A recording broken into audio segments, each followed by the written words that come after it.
majina naitwa Kalambo Mshanika na mimi ni mzaliwa wa Kongo, na hapa nilipo sasa niko nchini Marekani, na nimekuja kwa kushuhudia makuu ambayo Mungu ametenda katika maisha yangu, na ambao ushuhuda wa kipekee ambao nakualika kuweza kusikiliza. Naamini kwamba naweza kusaidia, kwa sababu ushuhuda ambao ni wa kugusa moyo, na utakaposikia huo ujumbe ni lazima utumie ndugu yako. Haijalishi ni Mkristo, haijalishi hajamjua Kristo, lakini ushuhuda huu ni wa maana sana. Ndiyo sababu nimekuja hapa nilipo ni kwenye makao makuu ya gavana wa state ya Pennsylvania, kwa kuja kutangaza matendo makubwa ya Mungu aliyoyatenda katika maisha yangu. Kwa hiyo kabla hatujasema neno lolote, acha tusome neno la Mungu. Tukishamaliza kusoma neno la Mungu, ndipo tutapata muda wa kuongea na kuweza kuambia ni kipi ambacho kimenileta hapa siku ya leo, kwa kuwajulisha matendo ya Mungu. Tutasoma katika kitabu cha Zaburi 105 na mstari wake wa kwanza, ambapo panagumbika neno letu wala ushuhuda wetu, namna Mungu alivyotutendea, na tunakuja kwa kushuhudia na kwa kusifu matendo yake ya ajabu. Tusome katika jina la Bwana wetu Yesu Kristo. Haleluya! Mshukuruni Bwana, liiteni jina lake, wajulisheni watu matendo yake, mwambieni kwa zaburi. Tarudia kwenye mstari wetu wa kwanza, ndipo panagumbika neno letu. Neno la Mungu lasema hivi katika Zaburi 105: Haleluya! Shukuruni Bwana, liiteni jina lake, wajulisheni watu matendo yake ya ajabu. Tuombe kwa ajili ya ushuhuda. Mungu Baba mtakatifu wa watakatifu, nasimama hapa mbele ya mataifa kwa kushuhudia matendo yako ya ajabu ambayo umenitendea, na moyo wangu ukanisukuma kuja hapa ili niweze kutangaza matendo ya ajabu uliyoyatenda. Baba, naomba kuniwezesha. Baba, naomba kuniongoza nitakapoanza, nisiongeze wala nisipunguze, kulingana na jinsi ulivyoyatenda. Baba, acha ujumbe huu, acha ushuhuda huu uweze kuwagusa walio wengi katika dunia. Baba, naomba nikiamini kupitia jina lako litakatifu. Amen. Bwana Yesu asifiwe. Msikilizaji, leo nimekuja hapa kwa kushuhudia matendo makuu ya ajabu kulingana na neno letu kisi tulivyosoma tumekuja kwa kutangazia ulimwengu mambo ambayo Mungu hivi.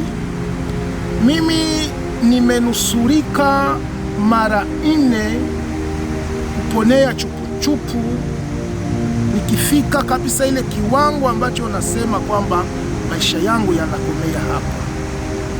Lakini kwa uweza na mamlaka ya Mwenyezi Mungu akaendelea kunilinda mpaka sasa. Nasimama kwenye ikulu ya gavana. Manake ikulu ya gavana ni kama vile kwetu tulipotoka, ni kama unasimama kwenye parade pepe. Manake ni kwenye ikulu ya gavana ni sawasawa na vile tunasema naenda Kinshasa, naenda katika mji mkuu wa nchi. Na hapa nilipo ndipo makao makuu, na ukitazama hiyo ni ofisi kubwa ya gavana wa state hii ya Pennsylvania. Na ndiyo sababu nimekuja kwa kutoa ushuhuda wangu mahali hapa, wa kushuhudia nguvu za Mungu, wa kushuhudia mamlaka za Mungu. Na inawezekana, ndugu yangu mpendwa, unapitia changamoto nyingi, unapitia katika mambo ya ajabu. Ndugu, usikate tamaa. Kituo chetu cha Hope Ministry ni kituo cha kumtegemea Kristo mahali pote ulipo, katika changamoto unazozipitia. Usikate tamaa.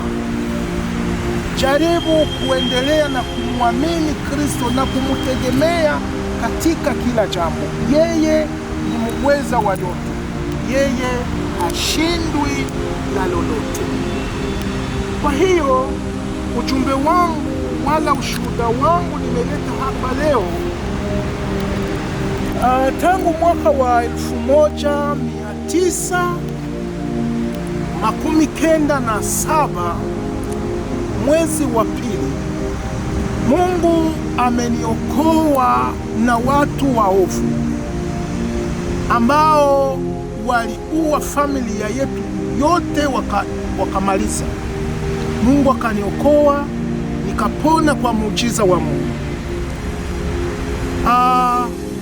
Katika ajali hiyo, naisema kwamba ni ajali kwa sababu ni mauaji ya kimbari ambayo yamefanyiwa familia yetu. Wote wakauawa kinyama kama vile wachinjavyo kondoo. Lakini kwa uweza wa Mungu nikaweza kunusurika, na ni marefu sana. Hiyo itakuwa ni parti tu ya ushuhuda huu, ambao ushuhuda wetu ni mrefu sana, hatuwezi umaliza kwa kiwango kimoja. Na niliponusurika kwa muujiza wa Mungu, watu wakapoteza maisha, mkiwa watumishi wa Mungu, mkiwa Pasta Mshumba, mkiwa mapasta wengi sana na watu kadhalika ambao wamepoteza maisha siku hiyo. Lakini kwa mkono wa Mungu nikaona nimenusurika. Lakini wakati niliponusurika, ndugu mpendwa unayenitazama, sikuweza kujua ni lengo gani Mungu analo kwa maisha yangu. Nikaona tu kwamba ni mambo ya kawaida, na nilikuwa nikingali tu mtoto mdogo sana. Wakati niliponusurika nikaenda kuishi tu maisha ya kawaida, sikuweza kutambua mapenzi ya Mungu na uweza wa Mungu. Kwa nini nimeweza kunusurika mahali watu wengine wote wamekufa, wababa wote, mji wote mzima? Nikanusurika, sikuweza kutambua. Mara ya pili nilinusurika kwenye kifo tena. Ilikuwa mwaka wa 2007 wakati niliposafiri katika mji wa Kalemi, hapo ni nchini Kongo. Nilipofika huko, mti umeniangukia kutoka juu.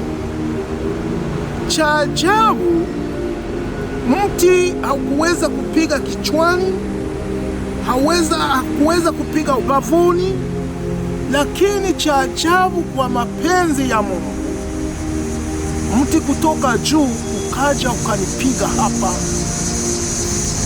na nikaweza kusimia, na nimepata majeraha. Kama unatazama kidole changu, ndiyo wakati kuwa na jeraha hili, sikuzaliwa hivi, lakini halinizuru kitu. Nafanya kazi kama gisi Mungu alivyokusudia, ili niweze kutangaza matendo makuu ya Mungu. Nikapona, nikakutana na watu wa Mungu wakanisaidia kwa kiwango cha juu ambao si wa juu. Nikaweza kunusurika wakati huo, na nikaona tu kwamba ni mambo ya kawaida. Sikuweza kutambua ni kipi, kwa nini nanusurika. Maisha yangu yanafika hatarini, lakini nanusurika kwa uweza wa Mungu. Mara ya tatu nilinusurika pale Uvira nchini Kongo, kwa sababu mimi unayetazama kwenye runinga yako, mimi ni mzaliwa wa nchini Kongo, lakini kwa sasa kwa uweza wa Mungu naishi Marekani. Nilipofika pale Uvira, siku moja nikagonjwa ugonjwa wa hatari ambao unajulikana kwa jina la kolera. Nikaingia kwenye hospitali ya pale Uvira. Roho yangu nikasikia nimekata tamaa ya kuishi tena, nikafika kwenye hali ya mwisho kabisa.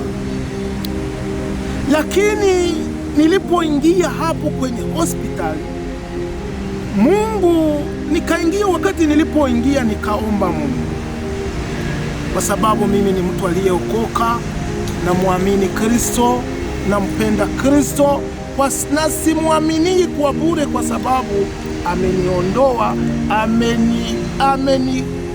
ameniuza kwa damu yake, ameninunua kwa damu yake ya samani. Ndiyo sababu nampenda, ameniokoa na ghadhabu ya milele. Wakati nilipofika kwenye hospitali, sina tegemeo lolote, nikaomba Mungu, nikamwambia hivi: Mungu, ujaribu kukumbuka background yangu, nyuma yangu, nilikutendea nini? Kuna siku moja nimeenda mbele zako nikakufurahisha. Mungu, uniokoe na kifo, uniokoe na ghadhabu hii. Nilipoingia kwenye hospitali nikalala hapo. Wakati nilipoamka, hali kaenda kubadilika usiku, nikafika kiwango cha kuaga familia ambao tulikuwa nao hapo. Lakini asubuhi mapema sana nikaona mkono wa Mungu. Mungu ni mkubwa, Mungu ni muweza, Mungu hashindwi na lolote. Nilipokuwa niko maututi, sina hali, siwezi simama, siwezi jiendesha mie mwenyewe kwenye choo, manake kila kitu nafanyia hapo hapo na lala. Nikasikia sauti ya Mungu ikiniita kwa jina langu, Kalambo, amka, toka hii mahali, siyo mahali pazuri. Nikasimama. Sikukuwa na nguvu za kusimama wakati huu. Nikasikia tu kama ni sauti ambayo inakuja mbali, lakini nikanyamaza. Hali yangu inaendelea kuwa maututi. Sauti ikakuja mara ya pili, ikaniambia, ondoka mahali hapa, utakufia hapo. Ndipo nilitoka kitandani, nikajipiga chini, niko uchi, nikaenda vile mtoto anatambatamba chini. Ndipo nikakamata, nikaenda nje, kwa sababu nimesikia sauti mara ya pili ikiniambia, ondoka mahali hapa, utakufia hapo. Nikanusurika wakati huu. Ujumbe wangu ni mrefu sana, na hiyo tutakuwa na parti 3 wala 4 kulingana na majaliwa ya Mwenyezi Mungu. Sasa sababu iliyonisababisha kuja hapa leo kwa ushuhuda ni namna nilivyonusurika mara ya pili. Bwana atusaidie sana.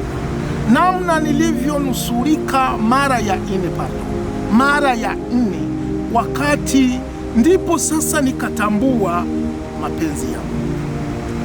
Hii mara ya 4 ilikuwa ni changamoto ambayo na mimi sikuweza kuelewa ni nini kinachotokea. Wakati nilipo ni kama vile nilivyokuambia kwamba nimekuja hapa kwa kushuhudia matendo makuu ya Mungu, na kunusurika kwangu kwa mara ya 4 ilikuwa ni muujiza mkubwa ambayo imefika kiwango na mimi mwenyewe najiogopa. Mambo yameendekaje? Ilikuwa ni mwaka uliopita, mwaka wa 2025 mwezi wa 11, nikanusurika kwenye kifo cha ajali ya gari. Nikaona mkono wa Mungu kwa viwango vikubwa, na ikanipatia picha zote mahali nilipoenda napitia wakati nilipoenda nikinusurika maisha. Ilikuwa tarehe 24 za mwezi wa 11 usiku, nikakosa usingizi. Bwana ana mpango na mwanadamu. Usikate tamaa ndugu yangu. Inawezekana umeomba wakati Mungu lakini haujajibiwa. Inawezekana una wasiwasi katika maisha. Inawezekana hauna uthibitisho wa wito wako kwa Mungu.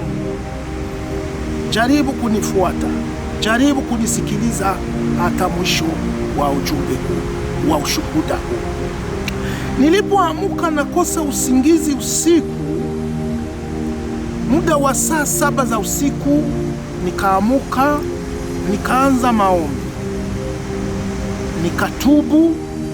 Niliungama kwanza, kisha kuungama ni kukubali makosa, ni kuitika kwamba, ni kukubali kwamba wewe ni mfanya dhambi, ni mtenda maovu, ni kukiri mbele za Mungu. Nikaungama, kisha nikatubu. Utubu ni ile wakati ya kusema sitaongeza tena.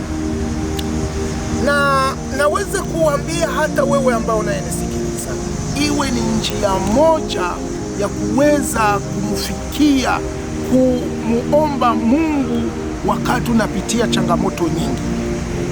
Ujaribu kuungama makosa, ujaribu na kutubu, kisha naomba msamaha na rehema, na kuambia lile lote utakaloliomba mbele za Mungu litawezekana. Nina uhakika wa mambo haya ninayokuambia. Wakati nilipofanya hiyo mchakato, nikaingia kwenye kipindi cha maombi, nikaomba Mungu, nikamsogea, nikampeleleza Mungu, nikamwambia, na sikukuwa na hitaji lote, lakini nikasikia katika roho yangu inaniambia umwambie Mungu aweze kujithibitisha kwako kwamba ni yeye ambaye unayemtumikia. Nikasikia nina haja ya kuongea naye, nikaomba, nikamlilia Mungu, ujizirishe mbele zangu leo kwamba ni wewe ninayemtumikia, ni wewe ninayemtumikia usiku na mchana. Hilo ndilo lilikuwa hitaji langu. Wakati nilimaliza kama muda wa saa 2, nikaingia katika uwepo wa Mungu ambao tangu kuzaliwa kwangu sijawahi kuingia katika uwepo kama na huu. Wakati nilipokucha asubuhi, nikamwambia mke wangu, nilipokuwa nikiomba usiku, nimesikia Roho wa Mungu akinishuhudia kwamba nikuombe msamaha. Nikamwomba msamaha, mambo yakaisha hapo. Nikachukua gari hiyo siku. Sasa ulichakucha, nikachukua gari, kwa sababu mimi kazi yangu ninayoifanya ni ile kazi ya kwenda nauza vitu na vipelekea wateja. Nilipochukua gari muda wa usiku, sasa ni kama saa 9 za mchana, nikajielekeza kwa kazi yangu ya kila siku. Wakati nilipoanza kutembeza gari usiku, muda wa saa 4 za usiku, Bwana asifiwe sana. Bwana ni mwenye nguvu, Bwana ni mwenye mamlaka, hashindwi na lolote. Bwana hujibu maombi, hilo nina uhakika wa hilo. Anajibu maombi unapomsogea ukiwa sahihi.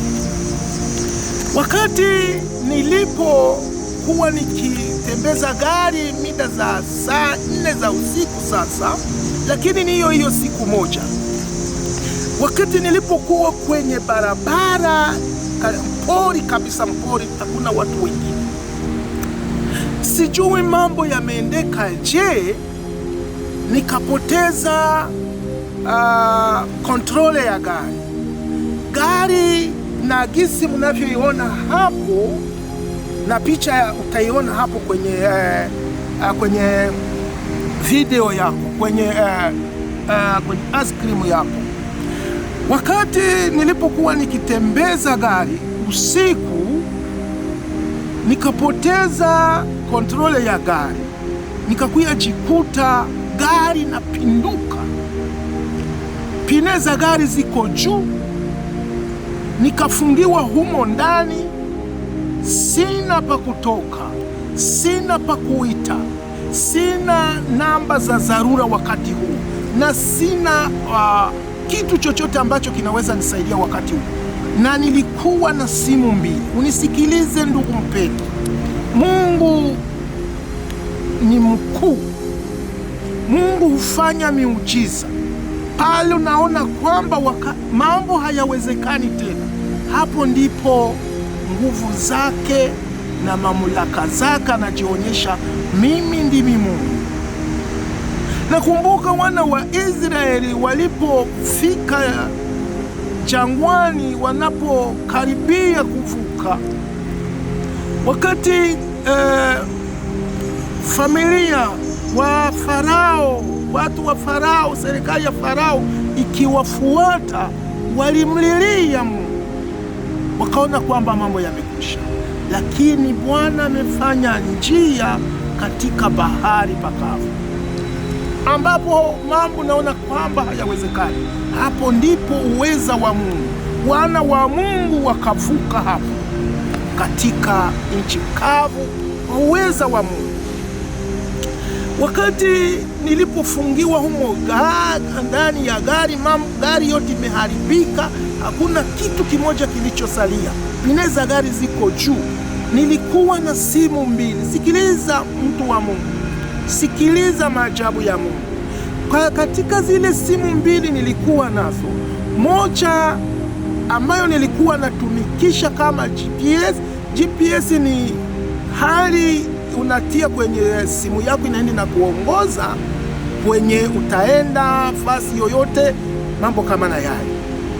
Ile simu ambayo ilikuwa ndani ya gari ikaharibika yote, kaisha, hakukubakia hata kitu, nikatupa gari yote kaisha, hakukubakia hata kitu kimoja. Lakini muujiza wa Mungu, ile simu ambayo ilikuwa inaenda nasoma barabara ikaita yoye yenyewe, ikaita watu wa dharura, emergency.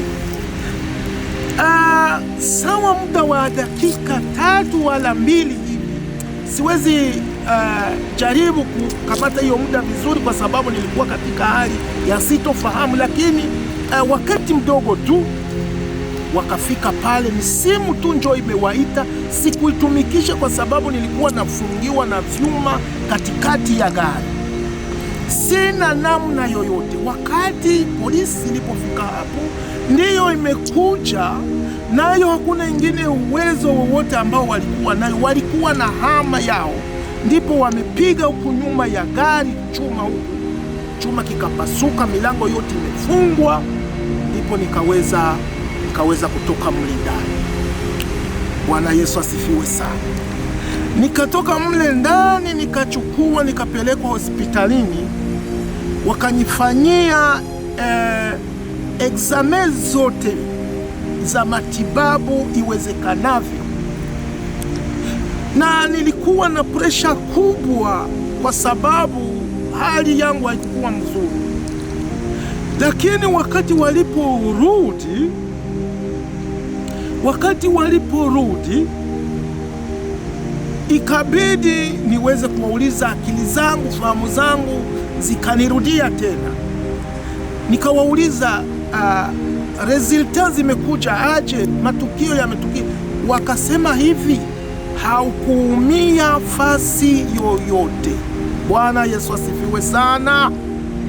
Wakaniambia kwamba haukuumia fasi yoyote, uko mzima.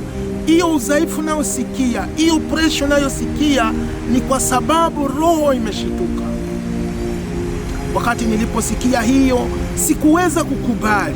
Nikazani kwamba kuna mambo ambayo yatakayotokea.